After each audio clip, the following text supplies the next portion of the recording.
Thank you, sir. Thank you, in fact, Chairman McHenry and Chair Hill. Thank you for you and your team's tremendous work on this market structure bill.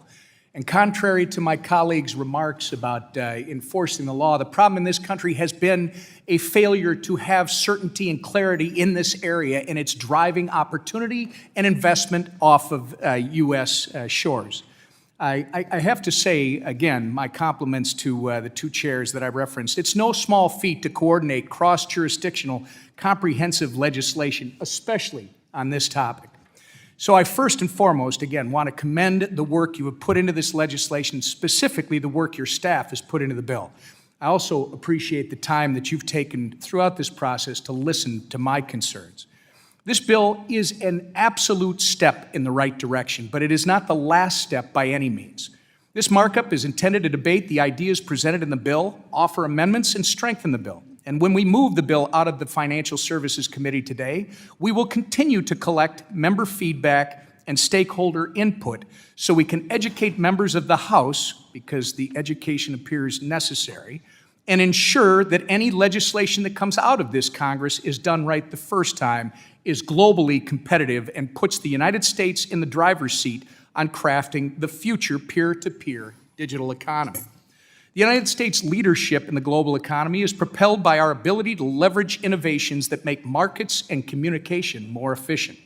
For example, the United States responded to the emergence of the Internet, a decentralized digital infrastructure upon which anything can be built, by advancing policies that prioritize American values of privacy, individual sovereignty, and free markets. As a result, the Internet stands today as an infrastructure that any American can access freely without the permission of public officials, thank goodness, unlocking an abundance of economic activity and opportunity in this country.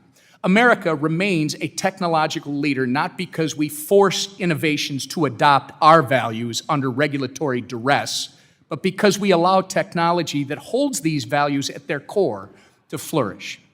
The next phase of the digital economy, the ownership economy, consists of a trusted, immutable mechanism for transferring value in real time over the Internet.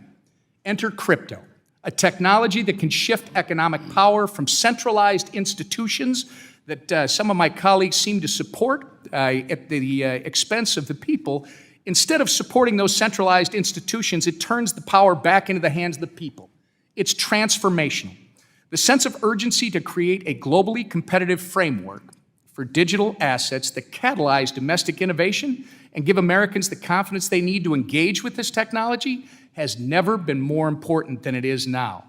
The European Union is implementing its markets in digital assets framework to regulate a large swath of the digital asset ecosystem, from tokens to exchanges, and they're ensuring legal clarity for innovators. The UK passed a bill increasing clarity and supporting the adoption of cryptocurrencies in the country.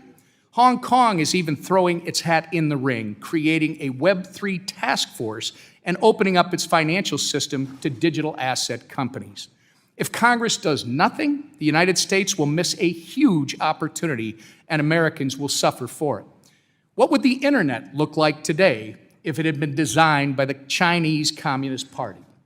We have an opportunity to lead globally in designing a future digital economy powered by digital assets that advance American values of privacy, individual sovereignty, and free markets. The Financial Services Committee has come a long way in taking up these issues since I started working on digital asset policy back in 2015, and today's markup represents a great commitment to capture the opportunities presented by this technology.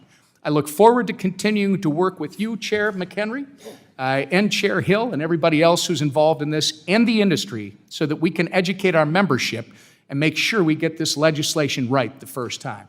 Thank you, and I yield back.